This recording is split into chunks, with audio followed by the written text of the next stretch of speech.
Hai Pups, balik lagi di Bisik Bincang Asik, ayo kita kulik.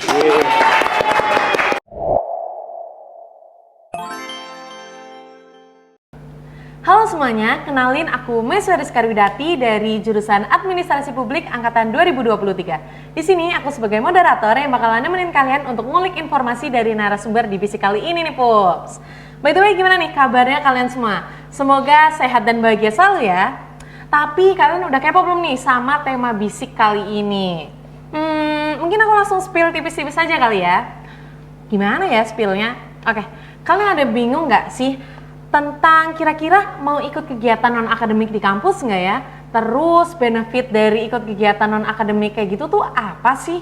Terus juga gimana ya cara manajemen waktunya? Nah, kalau kalian masih bingung sama hal-hal yang aku mention tadi, bisa banget nih untuk simak Bisik kali ini sampai akhir. Karena kita bakalan ngulik informasi terkait gimana sih rasanya ikut organisasi di kampus. Aku saking asiknya nih ngomong sama kalian, aku sampai lupa kalau aku tuh di sini nggak sendirian nih, karena aku di sini ditemenin sama narasumber kita yang kece-kece. Mungkin nantinya mereka tuh bakalan share nih pengalaman mereka selama mengikuti kegiatan di kampus. Mungkin kakaknya bisa langsung kenalan aja nih. Mau dari siapa dulu? Mungkin dari Mas Doni deh. Oke, dari aku dulu ya. Boleh. Oke, halo teman-teman semua. Perkenalkan, nama aku Doni Kurniawan, biasa dipanggil Doni. Aku dari jurusan Administrasi Publik Angkatan 2022. Salam kenal semuanya. Salam kenal. Halo semuanya, aku Reza Anggi Saputra, bisa dipanggil Reza dari Administrasi Publik Angkatan 2023. Salam kenal semuanya. Salam kenal, Reza. Oke, karena kita nih udah kenalan nih sama narasumber, mungkin kita bisa langsung aja kali ya masuk ke sesi yang ditunggu-tunggu nih. Tapi sebelum itu, aku mau mention nih ke kalian kalau kita bakalan ada kuis mengenai tema Bisik kali ini di Instagram @hmapunsud. Jadi tetap stay tune terus sampai akhir ya, Pups. Seperti yang kita tahu, kampus tuh bukan cuma tempat untuk meningkatkan pengetahuan akademik, tapi kampus tuh juga sebagai tempat untuk meningkatkan skill non-akademik. Nah, nggak kerasa nggak sih kalau kita tuh udah masuk tahun ajaran baru perkuliahan nih, tapi masih bingung nggak sih kalian apa aja sih culture shock gitu tentang kegiatan-kegiatan non-akademik di kampus. Terus kalau join kegiatan-kegiatan itu nantinya gimana ya cara manajemen waktunya biar kegiatan akademik dan non-akademiknya itu tetap seimbang. Nah, daripada basa-basi, kalian pasti udah kayak nggak sabar banget kan? Jadi mungkin langsung kita tanyain aja nih ke narasumber kita. Oke, aku mau tanya dari siapa dulu ya? Kak Doni deh, boleh? Aku mau tahu dong Kak, kalau dari sebelum kuliah nih, Kak Doni tuh udah ikut apa aja nih? Oke, jadi untuk kegiatan sebelum kuliah nih, ngomong-ngomong tentang kegiatan nih, aku kan dari SMK ya. Jadi untuk kegiatan di SMK ya sebenarnya sama sih kayak SMA gitu. Ada prakerin, terus PKL, ada magang gitu. Dan aku juga ikut OSIS di SMK gitu. Di OSIS itu aku jadi kadif di divisi 5, yaitu organisasi pendidikan politik dan kepemimpinan. Ya semacam kayak pengkaderan lah kayak gitu.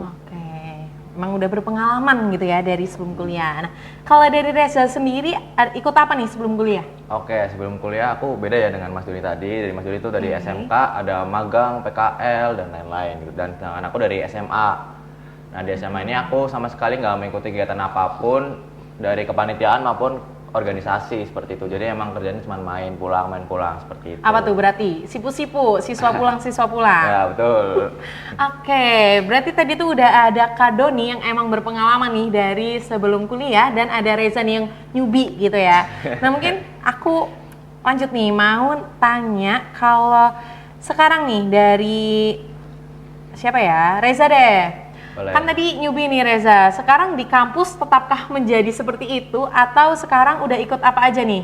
Oke, sejak kuliah aku memutuskan buat mengikuti kegiatan, jadi nggak siswa pulang tadi. Nah, jadi yang pertama tuh aku mengikuti kegiatan pasca itu seperti pengabdian masyarakat. Jadi kita main di sekolah-sekolah tertentu di desa seperti itu. Dan sekarang aku juga mengikuti kegiatan organisasi seperti HMAP, Himpunan Mahasiswa Administrasi Publik, dan menjabat sebagai staf MSDM seperti itu. Nah, kalau dari Kak Doni sekarang ikut apa aja nih Kak? Oke, untuk aku sendiri sih sebenarnya nggak banyak juga ya. Untuk internal di kampus sendiri aku ikut Himabisi, Himabisi KIPK kuliah gitu. Dan Di Himabis ini aku jadi kadep di Departemen Sosial Masyarakat, di mana di Departemen Sosial Masyarakat ini kita punya 6 proker nih, Es. Salah satu proker unggulannya itu bidik misi Kipka Mengabdi. Jadi kayak pengabdian lah ke desa gitu selama 3 hari gitu. Oke, mirip-mirip nih, kayak berbau-bau pengabdian gitu ya. Betul, Kak. Oke, terus dari Kak Doni, alasan akhirnya Kak Doni tuh pilih buat ngelanjutin ikut-ikut kegiatan kayak gini tuh apa sih Kak? Karena kan di SMA pasti udah ada ngerasa capeknya gitu ya. Terus alasannya tuh apa sih di kuliah ikut lagi gitu? Oke, jadi untuk alasannya ya karena memang di SMK kan aku jadi ikut organisasi OSIS nih. Jadi ya kayak senang aja ikut organisasi, aktif, terus banyak relasi gitu. Jadi ketika di kuliah pun di semester awal ya kan semester 1, semester 2 itu kan kayak lebih nggak terlalu sibuk banget. Jadi kayak sayang aja ketika kita punya privilege untuk ikut organisasi, dapat experience, dapat knowledge, tapi nggak dimanfaatin, itu sayang banget. Jadi itu sih jadi alasan aku ikut organisasi. Nah, kalau dari Reza gitu, akhirnya apa sih yang memutuskan kamu gitu loh, kayak untuk kayak kayaknya aku ikut gitu deh. Oke, yang memutuskan aku buat ikut kegiatan kepanitiaan ataupun organisasi itu aku pengen mencoba hal-hal baru. Karena aku penasaran nih, di kepanitiaan itu seperti apa sih, ada apa sih, di organisasi juga ada apa sih. Nah, seperti itu. Jadi aku penasaran dengan itu dan akan mendapatkan pengalaman baru juga buat kedepannya, seperti itu. Oke, berarti kayak emang dari Kak Doninya kayak merasa eman-eman gitu ya, Ya, kalau eman-eman. misalkan di kuliah nih kita nggak ngapa-ngapain gitu loh. Dan sedangkan kalau Reza nih emang kayak mau belajar gitu ya, karena sebelumnya belum ada apa-apa gitu. Betul. Nah, dari Reza sendiri kalau nggak salah tadi ikut HMAP ya. Betul. Reza menjabat sebagai apa sih dan bertanggung jawab sebagai proker apa gitu? Dari aku sendiri itu menjabat sebagai proker dari SIAP dan bertanggung jawab di proker SIAP dan sebagai project officer SIAP tersebut. Nah, SIAP ini apa sih? SIAP ini sebagai kayak kegiatan talk show dan malam keagrapannya ospek jurusan administrasi publik, seperti itu. Oke, nah kalau dari Kak Doni gitu, menjabat sebagai apa gitu di Himabisi? Di Himabisi aku jadi kadep kepala departemen di Departemen Sosial Masyarakat. Jadi ya tugasnya paling untuk controlling dan mendorong lah kawan-kawanku di Departemen Sosial Masyarakat. Dan sekarang juga lagi berjalan nih kepanitiaan bidik misi Kipka Mengabdi. Jadi di situ aku sebagai SC steering committee gitu. Keren-keren banget ya. Jadi emang kayak langsung dihadapkan dengan posisi yang cukup berat gitu. Nah, dari Reza nih, karena baru gitu ya Reza, apa sih yang culture shock yang kamu rasain gitu loh waktu awal kamu tuh ikut organisasi? Oke, culture shock aku tuh pas aku baru banget join organisasi ini aku benar-benar kaget karena di organisasi ini banyak banget kegiatan gitu, apalagi terutama proker aku sendiri kan. Dan sebelumnya tuh pas aku sebelum join organisasi aku emang cuman main, pulang, duduk di kantin seperti itu. Dan sekarang aku harus bisa bagi waktu, harus bisa manajemen waktu seperti itu. Nah sekarang kan apalagi kamu jadi project officer gitu ya Reza, apa sih yang kayak kamu rasain dari culture shocknya tersendiri sebagai project officer gitu loh? Ya aku kaget ya karena aku sama sekali belum bisa mimpin rapat, tiba-tiba harus mimpin rapat dan aku harus bisa paham dengan progresan divisi aku gitu. Seperti itu. Nah kalau culture shock gitu, sebenarnya kalau Kak Doni mungkin nggak terlalu dapat culture shocknya ya mungkin, karena mungkin dari sekolah gitu kan udah terbiasa gitu. Nah tapi masih ada nggak culture shock yang dirasain? Tetap ada dong, karena beda banget antara organisasi di SMK sama di kuliah gitu. Karena kalau di SMK nih dari segi rapatnya itu biasanya dari siang sampai sore gitu. Kalau di kuliah kan rapatnya agak di malam hari karena kita kan siangnya kuliah gitu kan. Terus juga lebih kompleks di kuliah itu kan, kayak peraturannya, terus proker-prokernya juga lebih kompleks. Terus juga teman-teman anggota organisasinya juga dari berbagai latar belakang. Artinya kita ya tantang lah buat kita untuk bisa beradaptasi gitu. Kalau dari Reza gitu, dari segi rapatnya gitu gimana? Kalau dari aku segi rapat, karena aku sebelumnya nggak tahu apa-apa nih tentang rapat tuh emang harus sampai malam kah, terus sampai siang. Nah dari aku kayak, oh yaudah emang kayak gini mungkin di FISIP gitu rapatnya, karena sampai malam. fun fact kita tuh kayak nggak tahu kenapa ya rapatnya tuh ramah banget gitu kalau di FISIP, iya nggak guys? Iya nggak? Mungkin orangnya pada kritis gitu. Karena nanti ini tuh dengan rapat-rapat kayak gini tuh melatih banyak banget hal Betul gitu loh sekali. teman-teman. Betul. Nah, dari ngomong-ngomong tentang rapat yang lama banget, kita kan pasti ngerasain nih ada benefit yang kita dapatin. Nah, menurut siapa ya sekarang? Menurut Kak Doni deh, Boleh. apa sih Kak benefit yang kakaknya dapetin dengan kakaknya tuh ikut organisasi sama kegiatan-kegiatan sama di kuliah ini? Oke, jadi untuk benefit tentunya banyak ya, karena yang pertama dari public speaking nih, Yeah. ya kan, misal kayak rapat, kita punya insight untuk bisa berlatih public speaking, itu yang pertama. Terus kedua, yang paling penting itu, dan udah pasti itu dapat relasi gitu. Bayangin kalau kita misal ke setiap fakultas, ada temen yang disapa gitu kan, asik gitu kan. Itu yang pertama. Terus yang kedua, yang ketiga ini critical thinking nih, karena biasanya rapat itu kan bertukar gagasan ya, wawasan, jadi kita lebih bisa punya pemikiran yang kritis gitu. Dan tentunya percaya diri sih, karena kita udah banyak pressure ya dari proker dan semuanya, jadi kayak lebih percaya diri aja sih kalau udah ikut organisasi gitu. Oke, nah kalau dari Reza gitu, yang setelah sebelumnya kayak nggak ngapa-ngapain gitu, sekarang apa sih yang kamu dapetin gitu dari dengan ikut organisasi gitu? Oke, yang aku dapetin tuh yang pertama emang benar tadi kata Mas Doni itu public speaking. Jadi pada saat aku terutama memimpin rapat itu pasti kan harus bisa berani ngobrol depan umum, depan orang pas lagi rapat seperti itu. Terus selanjutnya menambah rasa bertanggung jawab aku karena udah diamanahin sebagai memegang proker gitu. Masa kita mau tinggal gitu aja sih, kan nggak mungkin seperti itu. Jadi rasa bertanggung jawabnya pun meningkat seperti itu. Tapi jujur aja kamu tuh enjoy nggak sih sama kegiatan-kegiatan yang kamu lakuin itu sekarang? Sejauh ini aku enjoy walaupun ada beban sedikit, tapi emang aku jalin aja pelan-pelan seperti itu. Karena anggapnya tempat main gitu kali Betul. ya. Nah kalau Kak Doni ini enjoy gitu nggak Kak? Enjoy banget sih, karena memang program-program di Himabisi itu kayak memang yang aku sukai gitu, terutama di pengabdian masyarakat gitu, karena memang sering ikutin kegiatan pengabdian masyarakat gitu. Dan kita udah kayak keluarga lah di Himabisi gitu, jadi kita nggak melulu bicara tentang proker, tapi kayak ya kehidupan pribadi juga, kita juga sering sharing-sharing sama mereka gitu. Oke, aku mau tahu dong nggak kayak tipsnya gitu loh biar bisa enjoy, kayak nggak ngerasa terbebani gitu loh. Karena walaupun rutinitasnya tuh berat gitu. Tipsnya mungkin boleh di-share gitu ke teman-teman. Oke, kalau kita berbicara tentang tips, aku yakin nih teman-teman di rumah pasti udah punya tips tersendiri gitu. Tapi menurut aku ada 3 prinsip yang aku terapin nih. Yang pertama itu respect to the time, respect to the people, and respect to the system. Respect to the time artinya kita harus bisa menghargai waktu. Bagaimana kita bisa menghargai waktu untuk berkontribusi dalam organisasi yang kita ikuti. Terus respect to the people, kita nggak bisa pungkiri kan kalau kita di organisasi kan pasti punya banyak temen gitu kan, kerja sama dan bekerja sama tim gitu, dan kita harus menghargai mereka gitu sebagai individu dalam sebuah organisasi. Terus respect to the system, di dalam organisasi pasti ada namanya peraturan. Kalau misalnya di visit itu biasanya ada ART ya, itu ada ART, kita harus bisa menghargai itu, jangan sampai kita menyeleweng dari peraturan yang ada dalam organisasi itu. Kayak gitu sih menurut aku.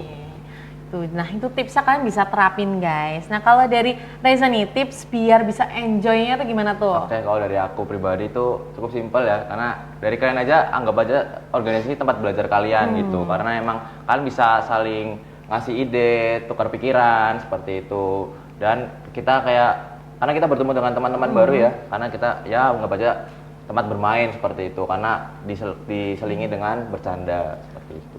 Karena di organisasi tuh nggak selalu kayak tegang terus nggak sih? Betul. Pasti ada kayak selingan ketawa-ketawanya. Healing-healingnya, nongki-nongkinya Iya, pasti healing ada. nongki gitu kan, nongkrong jauh-jauh.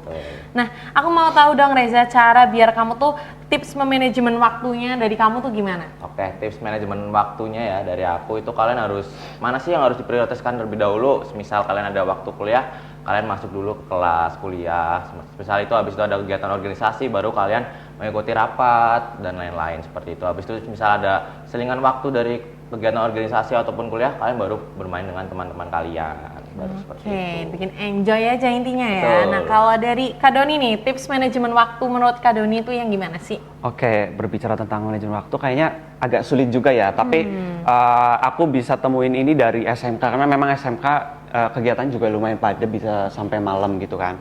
Jadi kalau kita lihat bahwasanya untuk semua orang kan punya waktunya masing-masing yang sama gitu, 24 jam kan. Idealnya kita bisa bagi jadi 3 nih, 8 jam untuk istirahat, 8 jam untuk bekerja, dan 8 jam untuk 3F, 3H gitu. Apa tuh? Ya, 3F, 3H itu family, artinya kita bisa quality time dan keluarga, terus friends, kita bisa noki-noki, jalan-jalan sama temen, terus yang paling penting adalah faith, yaitu beribadah atau berdoa gitu. Terus 3H, untuk 3H yaitu hobi, kita jangan sampai nih lupain hobi kita. Terus healthy, yaitu kayak misal olahraga, berkeringat, bergerak. Terus yang terakhir adalah higienis, itu kayak jaga pola makan, terus bersih-bersih rumah, apalagi yang ngekos nih kan apa-apa ketemu sendiri gitu. Jadi ya harus prioritasin itu juga kayak gitu sih. Oke. Nah, tapi dengan kayak tips-tips dari kakaknya gitu, menurut kakaknya penting nggak sih join organisasi gitu di perkuliahan ini? Tentu penting banget ya, karena semenjak aku ikut organisasi kan banyak banget nih kayak perbedaan nih. Kayak misal yang tadinya kurang percaya diri jadi percaya diri, terus nggak bisa public speaking jadi public speaking. Dan di dalam organisasi ini banyak banget manfaat dan experience yang dapat kita peroleh gitu. Jadi menurut aku sih recommended banget sih buat ikut organisasi, apalagi buat maba-maba nih. Setuju. Yang baru masuk kuliah kayak gitu sih. Nah, kalau dari Reza, menurut kamu penting nggak sih, apalagi kayak kamu nih baru nih ngerasain, kayak apa sih plus minusnya tetap ada, tapi menurut kamu worth it nggak sih buat ikut organisasi di kuliahan itu? Oke, menurut aku tuh sangat-sangat penting dan sangat-sangat worth it ya buat join organisasi ini. Karena dari kalian yang misal belum percaya diri, belum berani ngomong, tiba-tiba kalian akan belajar, dan kalian akan berani ngomong gitu. Kalian akan berani percaya diri Karena dan bertanggung kepaksa jawab juga ya, Ya, harus betul, itu. harus kayak gitu. Nah, gimana nih setelah kalian dengar, setelah kita sharing-sharing nih pengalaman dan tips dari narasumber kita, semoga bisa bermanfaat buat semuanya ya, Ya, amin. Pups. Semoga bisa bermanfaat buat teman-teman di rumah. Nah, gimana nih, kalian udah kepikiran belum mau ikut organisasi apa nih, dan mau nerapin tips dari Kak siapa nih, bisa banget nih kalian terapin. Dan kalaupun kalian mau ikut organisasi, kalian bisa sharing-sharing di kolom komentar di bawah.